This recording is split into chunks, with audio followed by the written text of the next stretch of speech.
Assalamualaikum warahmatullahi wabarakatuh.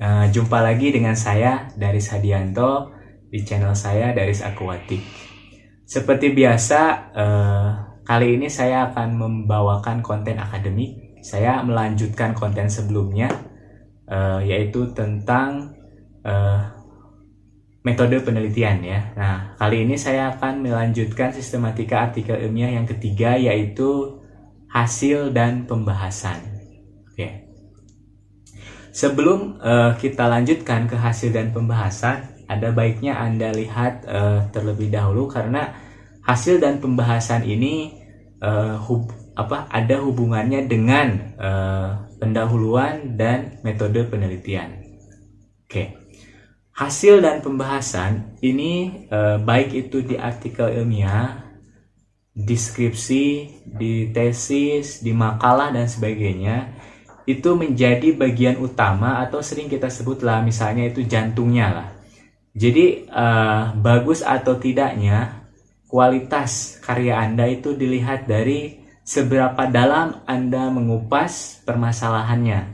Ya, nah itu bisa dilihat di dalam hasil dan pembahasan. Oke. Saya sebelum masuk ke hasil dan pembahasan, saya ambil fenomena-fenomena yang sering muncul di kalangan mahasiswa atau misalnya di kalangan akademik. Hasil dan pembahasan itu hanya memaparkan data. Jadi hanya memaparkan angka atau misalnya grafik dan sebagainya. Tidak dibahas. Oke. Yang seperti itu bukan pembahasan. Oke, itu hanya memaparkan hasil, tapi itu belum dikatakan membahas. Oke. Nah, ini terjadi dalam skripsi juga ya. Ini di dalam skripsi saya sering melihat karya-karya skripsi yang hanya memaparkan hasil. Jadi kurang tidak membahas ya. Jadi kurang membahasnya. Nah, sekarang saya akan paparkan hasil dan pembahasan yang baik itu yang seperti apa. Oke, hasil dan pembahasan itu yang baik itu yang menjawab rumusan masalah. Oke, jadi sekali lagi Anda harus hubungkan dengan pendahuluan yang kita bahas sebelumnya. Jadi Anda yang belum menonton, coba Anda lihat lagi video saya yang khusus membahas pendahuluan. Di sana saya menyebutkan harus ada minimal 3 biasanya ya. Biasanya 3 rumusan masalah atau 3 tujuan penelitian yang ingin Anda angkat apa begitu ya. Nah, ketiga ini akan dijawab di bagian hasil dan pembahasan ini. Jadi berhubungan ya.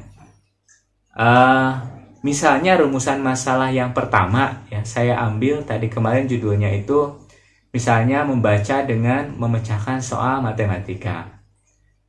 Oke, saya ambil rumusan masalah yang pertama itu berupa konsep ini ya, hanya konsepsional ya. Jadi pembahasan yang hanya dijawab dengan kumpulan teori. Misalnya, tujuan dari penelitian ini ingin membahas tentang membaca pemahaman. Nah, membaca pemahaman di bagian hasil dan pembahasan itu dibahas sedalam-dalamnya dengan mengacu pada berbagai teori atau ahli dari membaca pemahaman itu sendiri. Oke, Anda kumpulkan, Anda paparkan untuk menjawab rumusan masalah yang pertama tadi ya. Kemudian di bagian terakhirnya Anda interpretasikan, Anda bahas. Jadi apa yang dimaksud dengan membaca pemahaman itu? Nah, itu membahas yang baik. Ya, jadi tidak hanya mengumpulkan comot sana comot sini teori, tetapi ada bagian Anda menginterpretasikan teori yang Anda gunakan itu. Kalau teori kan bisa digunakan, bisa Anda ambil dari landasan teori yang atas ya, yang di bagian pendahuluan ada. Oke. Nah, bagaimana dengan rumusan masalah yang memerlukan data? Misalnya, rumusan masalah yang kedua saya lewat saja ya. Tadi rumusan masalah pertama yang berupa konsepsional. Nah, yang ketiga misalnya, bagaimana korelasi kemampuan membaca seseorang dengan keterampilan memecahkan masalah atau keterampilan menjawab soal cerita matematika misalnya. Oke, ini kan perlu data ya. Perlu data, Anda perlu melakukan penelitian. Bisa Anda membuat soal sendiri ya. Bagaimana Anda membuat soal, misalnya soal cerita matematika ya. Anda buat sedemikian rupa dengan menggunakan teks ya, teks yang lumayan panjang. Dengan soal matematika yang tidak menggunakan teks, hanya operasi hitungan saja. Oke, Anda bandingkan, ada tidak korelasinya? Oke, Anda teskan kepada siswa, misalnya ya, Anda teskan kepada siswa, oh siswa yang bagus nih operasi hitungannya, ternyata bagus juga nih pada saat menjawab soal ceritanya juga. Oh, dengan hasil seperti itu, dengan data yang seperti itu, di sana ada korelasi yang kuat, misalnya ya, atau Anda menemukan kasus yang berbeda. Operasi hitungannya bagus, anak itu ya misalnya, tapi kemampuan soal ceritanya kurang. Nah di sini ada kasus berarti. Oke, ada beberapa siswa yang mungkin perlu penanganan khusus. Oke, kalau misalnya tadi operasi hitungannya bagus dan kemampuan soal menjawab soal ceritanya juga bagus, oh berarti ada korelasi. Tapi jangan dulu Anda menjadi di sana ada korelasi. Jangan dulu menghakimi ya, sebelum Anda mengolahnya data tersebut dengan menggunakan metodenya apa? Korelasional. Jadi Anda menghubungkan, misalnya sekelas. Anda tes 2 kali, ada operasi hitungan matematika, ada soal cerita matematika. Lihat, Anda pukul rata sekelas itu, kemudian Anda bandingkan, Anda korelasikan. Kalau sekelas kan sedikit ya sampelnya. Itu kalau alangkah lebih baiknya misalnya satu sekolah atau satu kota misalnya. Anda ambil dari grade sekolahnya yang rendah, menengah, dan sampai grade-nya yang tinggi, sekolahnya yang elit misalnya. Anda ambil pukul rata, misalnya rata-ratanya, ada korelasinya atau tidak? Oke, menggunakan metode korelasi. Silakan Anda buka misalnya rumusnya bagaimana. Silakan Anda sendiri ya buka. Oke, Anda paparkan data itu di bagian pembahasan. Oke, jadi kalau misalnya rumusan masalahnya konsepsional, organisasinya apa? Organisasinya begini ya, saya tuliskan. Teori 1, 2, dan baru 3 misalnya, dan lain-lain, terus baru pembahasan. Jadi kalau Anda menjawab rumusan masalah yang konsepsional itu memaparkan teori ya, untuk menjawab, misalnya membaca pemahaman tadi ya. Teori 1 membaca pemahaman apa, teori 2 membaca pemahaman dari ahli yang berbeda ya. Sampai teori keempat misalnya, sampai semakin banyak semakin bagus. Nah, di bagian terakhir baru Anda bahas. Begitu ya. Jadi apa itu membaca pemahaman? Oke. Nah, bagaimana menjawab rumusan masalah yang memerlukan data di lapangan? Oke, organisasinya beda. Pertama, Anda harus paparkan dulu apa? Data. Pertama, data dulu ya. Oke. Kemudian setelah data, Anda paparkan rata-ratanya seperti apa tadi ya, nilai tadi. Kemudian yang keduanya apa? Teori.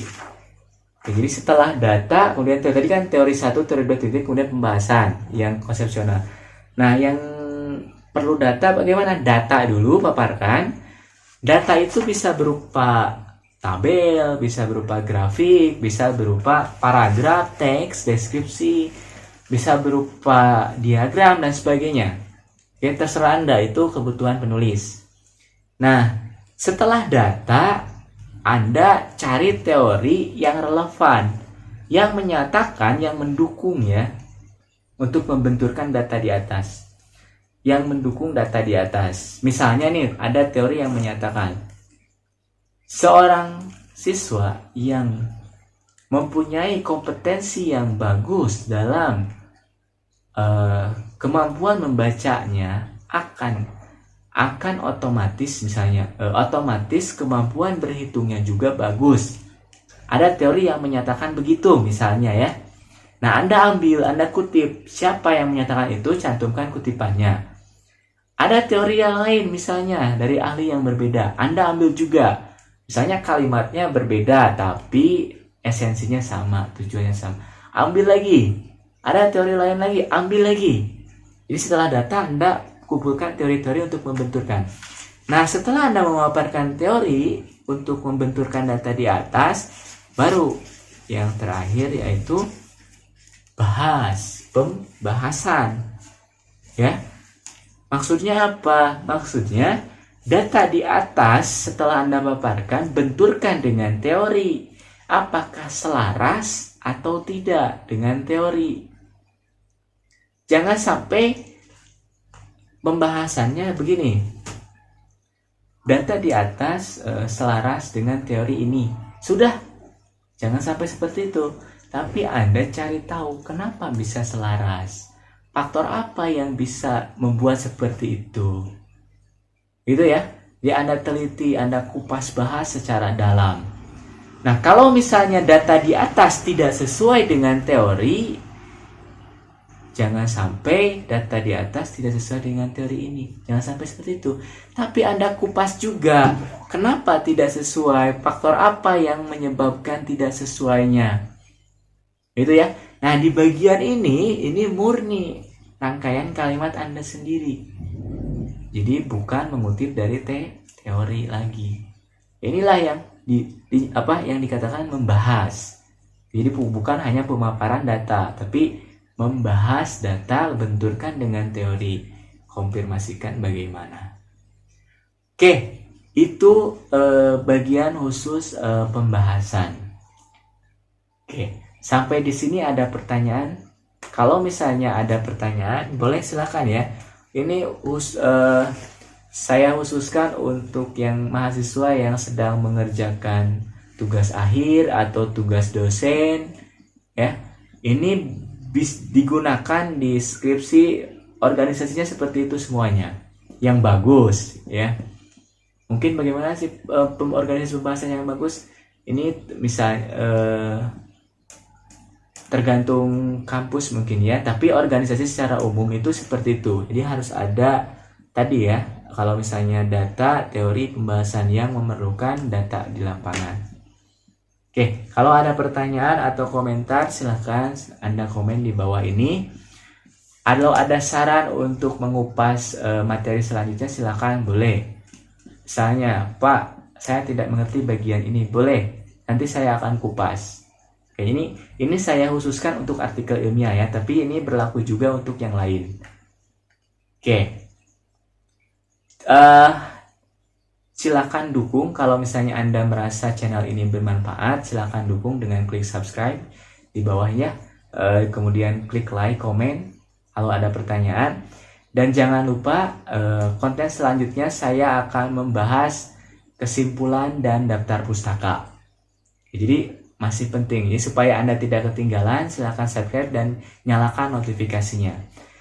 Oke. Mungkin di lain kali saya juga akan membahas tips, trik, atau misalnya cara ya supaya Anda tembus publikasi baik nasional ataupun internasional.